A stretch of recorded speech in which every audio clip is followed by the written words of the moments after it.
Selamat malam para netizen dimanapun kita berada. Salam inspirasi bagi kita semua ya. TV One ya kupas tuntas terkait dengan cuan gede bisnis survei ya. Netizen mengatakan tak percaya hasil survei ya. Lihat saja begitu. Siapa yang percaya terhadap lembaga survei begitu kan? Kalau surveinya abal-abal begitu ya. Seperti kita saja begitu kan ya. Seperti si Yunarto begitu kan. Lihat saja survei-survei yang lain kan pasti dibayar begitu. Tidak mungkinlah begitu, lalu kemudian tiba-tiba ada lembaga survei independen tidak dibayar. Tidak mungkin di situ begitu kan. Karena pada akhirnya lembaga survei itu adalah cuan, dibayar mereka begitu kan. Untuk menaikkan elektabilitas saja begitu kan. Bagaimana ya membuat opini di masyarakat begitu kan ya. Seolah-olah surveinya tinggi di situ begitu. Pada hakikatnya itu kan tidak punya dampak sama sekali. Hanya dampaknya 1% loh. Itu pun begitu kan kalau tidak ada survei yang lain. Apalagi ini ada survei muncul ya Pak Ganjar menang, ada survei yang lain Pak Prabowo menang, itu tidak punya dampak sama sekali begitu sehingga orang tidak begitu percaya terhadap lembaga survei hari ini. Ngapain kita percaya terhadap lembaga survei abal-abal kalau hanya dibayar begitu? Maka saya katakan, kalau ada lembaga survei yang tidak dibayar begitu kan, walaupun menangkan salah satu calon si A si B baru saya percaya begitu kan. Kalau masalah metode kan bisa dibuat mereka begitu ya. Bahkan gede banget cuannya katanya ya. Kata Pak Prabowo begitu. Survei itu tergantung siapa yang bayar. Dari hasil hasil polling begitu kan ya. Itu kan berhadapan langsung dengan masyarakat. Itu dari Radio El Sinta itu Anies Caimin di situ begitu ya.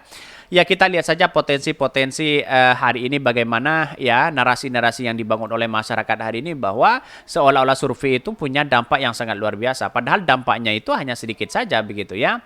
Coba lembaga survei bikin survei online nasional biar kelihatan publik ya. Katanya survei untuk publik. Inti survei untuk yang ngompet yang survei ya. Apaan? Setuju nggak lembaga survei itu dituntut hukum gantung? Yang dibayar usahanya jangan senang dulu. Minta data terus konfirmasi. Seperti konfirmasi random katanya begitu. Boleh aja begitu kan. Kenapa lembaga survei itu tidak menampilkan siapa informannya begitu kan. Ya nomornya dari mana, aktif atau tidak. Jangan-jangan yang disurvei orang-orang itu aja begitu kan. Ya, atau hanya manipulatif begitu kan ya, atau jangan-jangan ya membuat lembaga survei ya tapi pendukung-pendukung mereka begitu. Ini kan aneh, coba bayangkan begitu ya. Jadi artinya apa? Artinya selama ini kalau ada orang ya bayar terhadap lembaga survei begitu lalu kemudian kalah begitu kan. Ini kan aneh begitu kan ya. Dari artinya apa? Artinya kalau kemudian melihat dari potensi ini seharusnya kan membayar lembaga survei itu kan seharusnya kan menang terus begitu kan ya.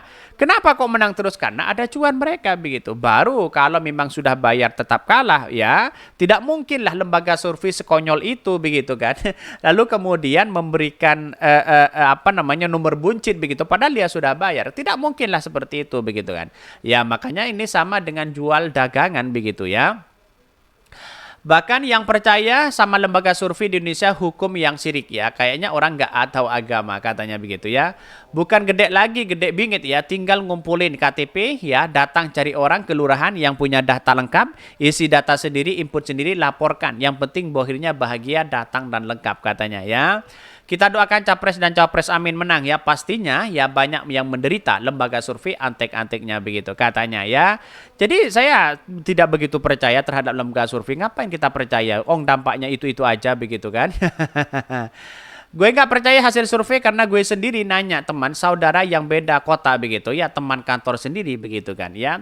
Mending saya pribadi begini, saya kan sering keliling kemana-mana begitu. Saya tanya, kamu pilih yang mana? Ya banyak ternyata begitu kan. Lebih banyak memilih Anies Baswedan begitu kan. Yang kedua posisinya adalah Pak Prabowo. Ini kan saya survei dengan satu-satu, bukan survei, cuma menjadi tolak ukur kita apakah keluarga ini mendukung si A, si B dan si C begitu kan. Hanya ingin tahu saja begitu. Ternyata banyak ya yang menginginkan Anies Caimin begitu kan ya di situ begitu.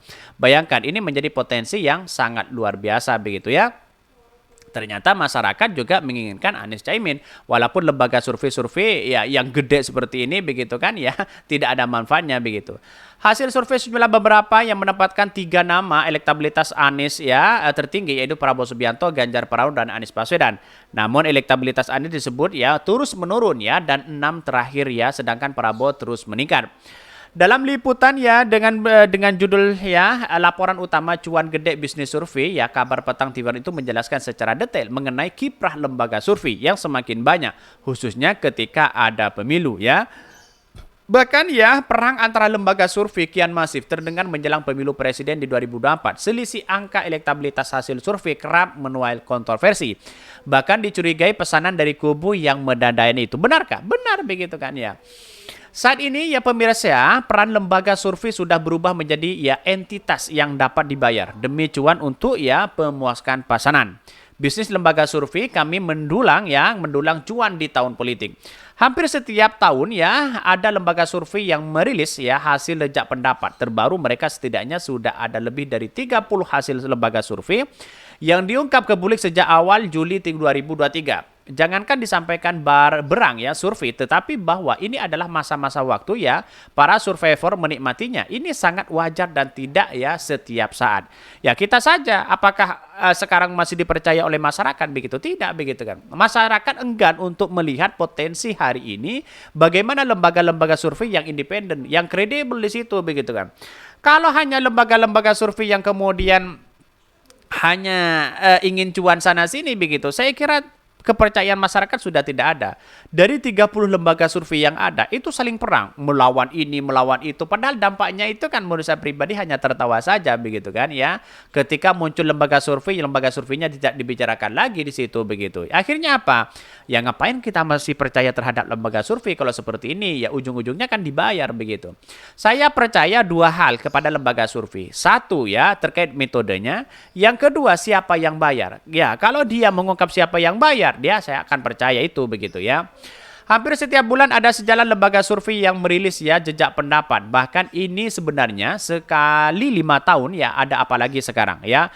Pilkada kan hanya ada 5 tahun sekali pileg ya, pilpres, dan saat ini sangat wajar bahwa lembaga survei berkembang dan juga menjadi banyak lembaga survei yang tadinya 123 berkembang menjadi lebih banyak dan baik ya.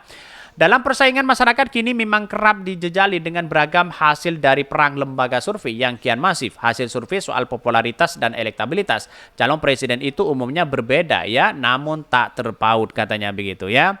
Kita tunggu saja ya hasil survei sebenarnya apakah masyarakat begitu kan. Kan begitu logikanya begitu. Ini kan tergantung dari masyarakat yang sebenarnya begitu. Banyak orang tidak percaya, bayangkan begitu ya, terhadap lembaga-lembaga survei. Ini komentar-komentar dari netizen begitu kan. Ya, ngapain kita percaya terhadap lembaga survei? Lembaga survei dibayar gede, tidak mungkin begitu katanya begitu ya. Pasti yang bayar tergantung siapa sponsornya. Memang sebagian masyarakat kini sudah tak begitu percaya dengan hasil survei. Hal ini juga banyak diutarakan oleh warganet begitu ya. Saya rakyat biasa ndak pikir survei, yang harap ya pemimpin jujur yang adil dan begitu ya. Percuma ada lembaga survei yang tinggi, ujung-ujungnya dia menang tapi tidak pro rakyat. Kan begitu, logikanya begitu. Kan aneh mereka begitu ya. Jadi lembaga surveinya gimana begitu kan? Ya, kita lihat saja lembaga surveinya ini. Hasil survei peringkat 1 diminta gabung dengan peringkat nomor 2 untuk mengalahkan peringkat nomor 3. Ini ya, bayangkan ini. Ya, kita lihat saja di situ ya. Wah, Anies Baswedan ya. Ini masih percaya survei. Lihatlah jalan sehat di Makassar pagi ini dari start ya ke titik finish ketemu buntutnya.